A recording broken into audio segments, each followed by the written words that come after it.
김수종이 꿈꾸는 정의롭고 원칙이 살아있는 대한민국. 청취자 여러분과 함께 만들어가겠습니다.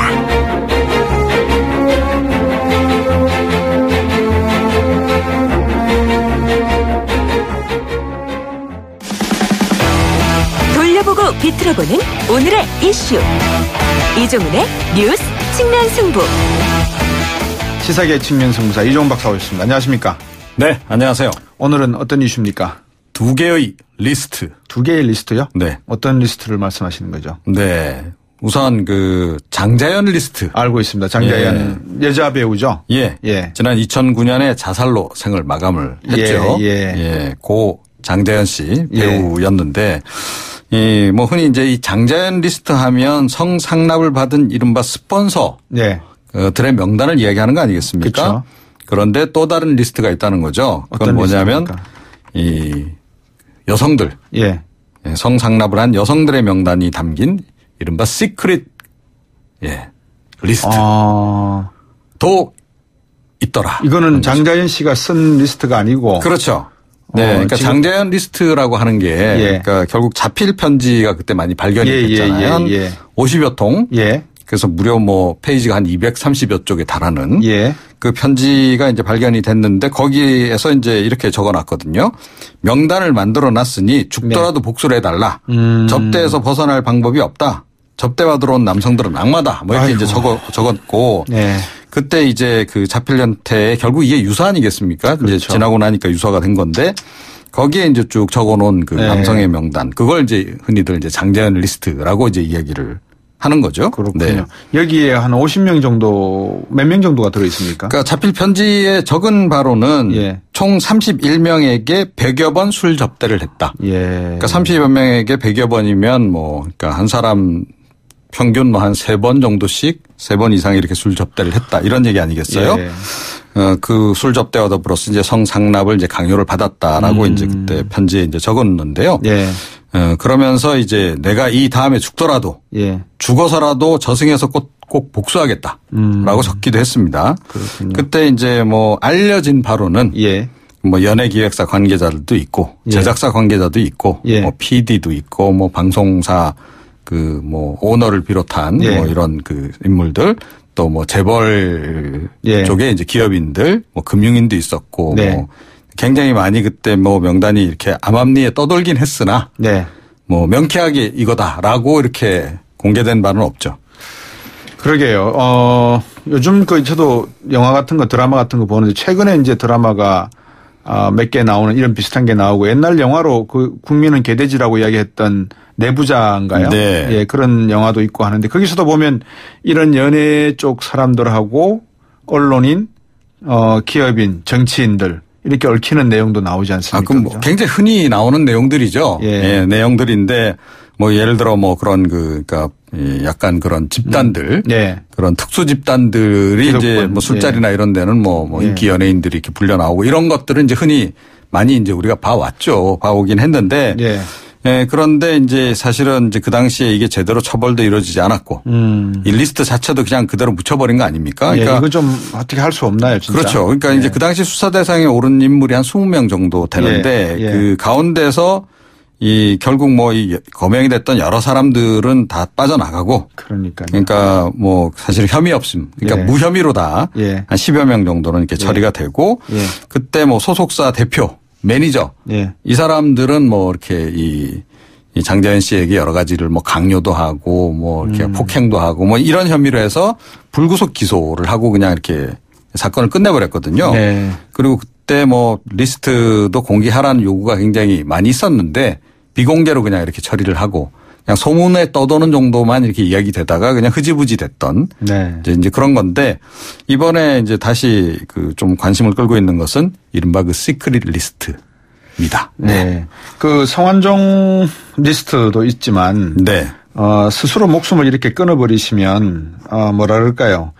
정말 증거가 사라지는 거 아니겠습니까? 그렇죠. 예. 그런 부분이 좀 이제 아쉽긴 하죠. 예. 네. 많이 억울하고 그런 내용이 있다 하더라도 절대 스스로 목숨을 버린다는 생각은 마시고 이제 사회가 조금씩 깨끗해지고 이러니까 거기에 우리가 좀 힘들더라도 보탬이 되면서 내부 제보자로 그냥 아예 나서는 게 공개적으로 그게 차라리 훨씬 더 사회에 도움이 되겠죠. 그렇죠. 네. 그래서 방금 또 말씀하신 시크릿 리스트는 또 뭡니까? 예. 자필 편지에 이런 부분이 있습니다. 나 말고도 피해 연예인 더 있다. 네. 선 후배인 A씨도 B씨도 원치 않은 자리에 나갈 것을 강요당했다.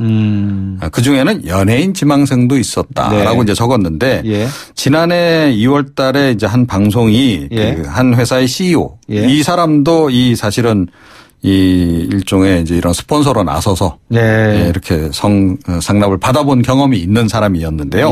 그 사람이 이제 그 시크릿 리스트를 이제 공개를 한 거죠. 이게 뭐 완전 공개는 아니고 언론사에만 이제 그 제보를 한 겁니다. 이를테면 그래서 이제 그 내용이 이제 상당히 관심을 끌긴 했었어요. 그런데 그때도 완벽하게 이 내용이 이제 일반에게 공개되지는 않았죠. 그런데 그때 그 담당 PD가 최근에 뭐 언론 인터뷰 내용도 좀 나오고 있고 한데 정말 감당할 수 없을 정도로 유명 연예인도 포함이 돼 있다라고 이야기를 했어요. 그래서 도대체 그게 누구냐라고 지금 이제 굉장히 관심이 좀 모아지고 있고 또 이번 기회에 이것도 공개해야 하는 거 아니냐라는 얘기도 좀 나오곤 있는데 그 당시에 이제 이 방송사가 공개하지 않은 이유는 그러니까 2차 피해. 그러니까 신원 노출에 따른 2차 피해가 양산될 우려가 있고 또 이 연예인들 위주로 이 사건이 마치 이렇게 사회적으로 그냥 논란만 되다 끝나는 그런 상황 때문에 뭐 공개를 하지 않았다라고 얘기는 하는데 모르죠. 뭐 이것도 사실은 또 다른 외압 뭐 이런 것 때문에 공개를 못했을 수도 있는 거죠. 뭐. 또 이것도 뭐 변죽만 올리다가 수사도 안 하고 그냥 또 뭐 카드라 통신만 남발하다가 끝나는 거 아닌가요? 통상 이런 식으로 이제 많이 묻혀버리지 않았습니까? 이제 그런데 뭐 이번엔 모르겠어요. 그러니까 검찰이 요새 그 과거에 이루어진 그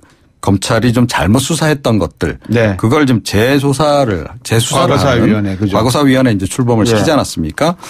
이곳에서 지금 이제 그 이 사건도 포함시켜서 그 재조사를 할 건지 여부를 지금 고민을 하고 있는 중이라 그래요. 그래서 뭐 이건 모르겠습니다. 이번 기회에 이게 또 제대로 밝혀질지. 우리나라의 한류가 만들어지는 과정 속에 정말 어린 친구들이 열심히 노력하고 기획사도 많은 돈을 투자해서 한류를 창출하는 것까지는 좋은데 뭐든지 무리수가 따르게 되면 그거 참 힘든 거 아니겠습니까? 그렇죠? 네, 그렇죠. 이 문제에 대한 좀 매듭은 한번 짚고 가야 될 것 같은데 어떻게 보세요? 네. 그러니까 뭐 이제 힘든 거 이런 거는 이제 뭐 지망생들이 어느 정도 감수를 할 수 있죠. 그런데 그야말로 그 자신들의 그 연애 활동과 관련한 부분이 아닌 또 다른 것으로 또 다른 것으로 이런 그 괴로움을 당하고 있다면 이것도 심각한 문제고 그다음에 뭐 최근에 이제 자살한 이제 경우도 있었지만 그러니까 이 젊은 친구들이 그런 어떤 압박감을 이제 견디지 못하는 그런 상황들에 대해서 어느 정도는 치유라든가 이런 과정들도 필요한데 그런 것에 대한 배려는 좀 없는 게 아닌가. 그러다 보니까 뭐 일부는 마약에도 빠지고 뭐 이런 상황들 그런 거는 그 업계 전반적으로 한번 고민을 좀 해봐야 될 것 같아요. 그러니까요. 그리고 뭐 그런 시스템도 좀 갖춰야 될 것 같고. 그렇습니다. 알겠습니다. 오늘 말씀 여기까지 듣겠습니다. 고맙습니다. 시사평론가 이종훈 박사였습니다. 청취자가 묻고 박 박사가 전한다. 방송을 들으시면서 궁금하신 사항은 문자 메시지로 보내주세요. 샵 0945번, 우물정 0945번으로 짧은 문자 50원, 긴 문자 100원의 정보 이용료가 있는 문자 메시지로 보내주시면 박 박사가 꼼꼼하게 읽고 인터뷰에서 대신 질문해드립니다. 오늘 들으신 인터뷰 방송은 YTN 라디오 곽수종의 뉴스 정면 승부 홈페이지나 팟캐스트, 팟빵을 통해 다시 확인하실 수도 있습니다.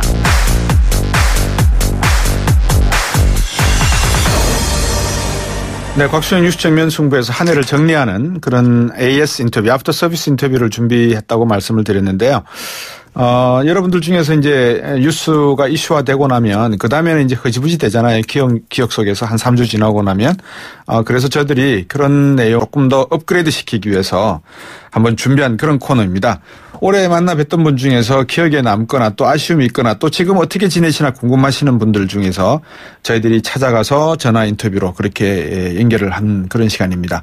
기억나실지 모르겠습니다만 저희들이 포항 지진 났을 때 임대 아파트로 이주하신다는 분 한 분 주민분 한 분 인터뷰했었는데 11월 24일에 인터뷰했습니다. 그러니까 약 한 달 정도 됐네요.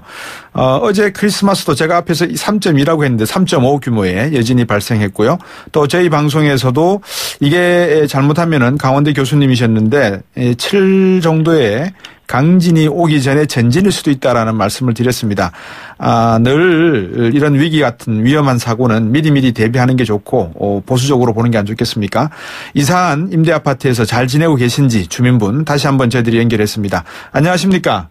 안녕하세요. 네, 어떻게 잘 지내세요? 예, 지금은 그래도 어느 정도 좀 안정은 찾았는데 네. 그래도 일상으로 돌아오기에는 좀 아직 시간이 좀 많이 필요한 것 같아요. 어떤 부분이 가장 불편하세요? 일상으로 돌아가시기 전에. 지금 저희 집 같은 경우에는 예. 이제 그 이사할 당시에 예. 저희가 대피를 하고 예. 이사할 당시에 처음으로 집에 들어갔거든요. 네. 가서 보니까 가전제품이나 살림살이들이 다 망가졌더라고요. 저희 집 같은 경우에는 제일 많이 피해를 본 상황이라서. 네. 가구라든가 저희는 이제 냉장고 같은 것도 너무 위험 수위가 거기가 있어가지고. 네. 꺼내오지도 못한다고 해가지고 저희가 지금 김치냉장고 하나만 들고 예. 이사온 케이스가 됐어요. 네. 임대아파트는 어때요? 들어가 보시니까 뭐 사시는 곳은 불편하신 건 없고요. 생활은. 불편한 거는 없는데 예. 여기가 임대 아파트가 저 감사하긴 하죠. 근데 이게 층간 소음이 있으니까 그 작은 층간 소음에도 저희는 지진에 놀란 그 가슴이 있기 때문에 조금 이제 그게 조금 많이 예민하지요. 보통 사람들보다는 좀 예민한 것 같아요. 더. 네. 그 층간 소음 이게 아파트에 저도 살아보니까 참 이게 좀 어려운 게 윗집이나 옆집에서 피아노만 쳐도 상당히 좀 그렇더라고요 보니까. 예. 서로 좀 조심하시면서 이웃을 생각하시면 되겠는데 시간대로 뭐 이렇게 하시면 될 것 같은데.